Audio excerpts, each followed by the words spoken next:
السلام علیکم ورحمۃ اللہ وبرکاتہ۔ دوستو، طلاق اویئرنیس ویب سیریز میں ہم آپ کا استقبال کرتے ہیں۔ اس ویڈیو میں ہم طلاق صریح کے مقابلے میں جو طلاق کنایہ ہے، یعنی کنایہ کے ذریعے سے طلاق دینا، اس تعلق سے ہم گفتگو کریں گے۔ مثلا کنایہ ہے کیا، کنایہ سے طلاق واقع ہونے کے لیے کیا کیا ضروری ہے، کنایہ سے دی گئی طلاق کتنی طلاق واقع ہوتی ہے، اس کی کیفیت کیا ہوتی ہے، وغیرہ وغیرہ، اور یہ کہ کن الفاظ میں طلاق واقع ہوگی اور کن الفاظ سے طلاق واقع نہیں ہوگی، حالت کیسی ہوتی، ان تمام چیزوں کا ہم تفصیلاً ذکر کریں گے۔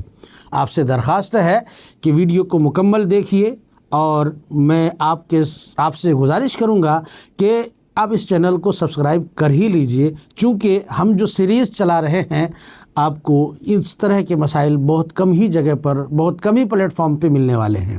تو آئیے ہم طلاق کنایہ کے تعلق سے کچھ باتیں کرتے ہیں۔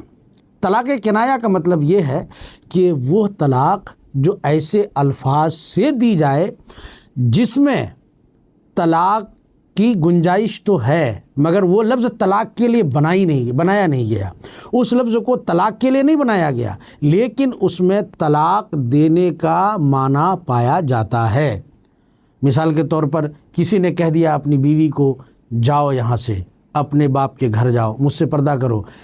الفاظ طلاق کیا ہیں، اس تعلق سے ہم ایک ایپیسوڈ میں مکمل کچھ الفاظ کا ذکر کر دیں گے، آپ وہاں دیکھ لیجئے گا۔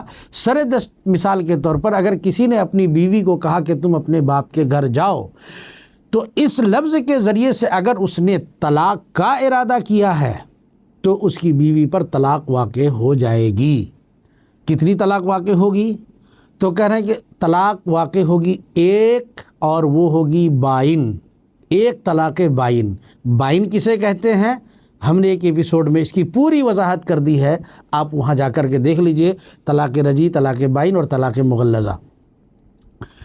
تو اس سے واقع ہونے والی طلاق بائن۔ اب اگر کسی نے اس لفظ میں 3 طلاق کی نیت کر لی، کہ ایک بار بولا اور اس نے کہا کہ میری مراد 3 مرتبہ طلاق دینے کی ہے، 3 طلاق کی ہے، تو اس کی یہ نیت یہاں پر مان لی جائے گی۔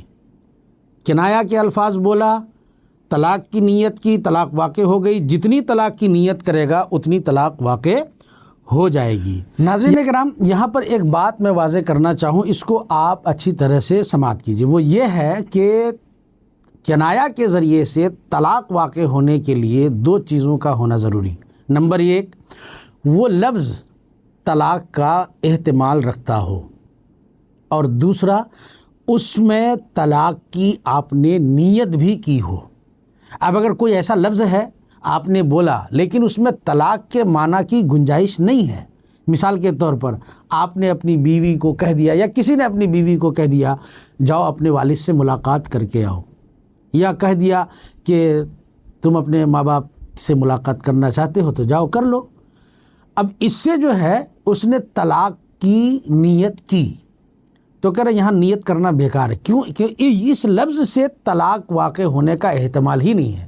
ظاہر سی بات ہے، یہ نہ غصے میں کہہ رہا ہے، بالکل نارمل حالت میں وہ کہہ رہا ہے، یا اس طریقے سے، اور اس نے کہا مثلا تم نماز پڑھ لو جا کر کے، اور اس نے کہا کہ میری مراد اس سے طلاق دینے کی ہے، نہ، اس سے طلاق واقع نہیں ہوگی۔ کیوں؟ اس لیے کہ اس لفظ میں طلاق کی گنجائش ہی نہیں ہے۔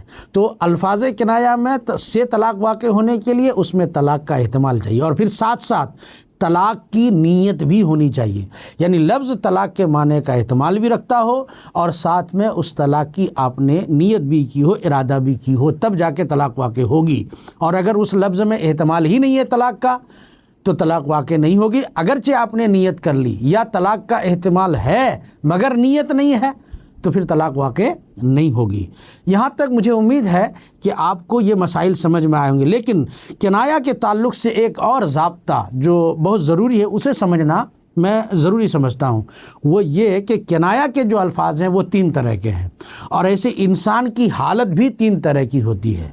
انسان کی ایک حالت ہوتی ہے خوشی کی حالت، خوش ہے وہ۔ انسان کی ایک حالت غضب کی ہوتی ہے، غصے کی حالت ہوتی ہے، اور ایک حالت ہوتی ہے مذاکرہ طلاق کی، یعنی وہاں پر طلاق کا ذکر چل رہا ہو، ٹھیک ہے؟ تو اب اسی طریقے سے الفاظ کنایہ میں بھی 3 حالت ہوتی ہے.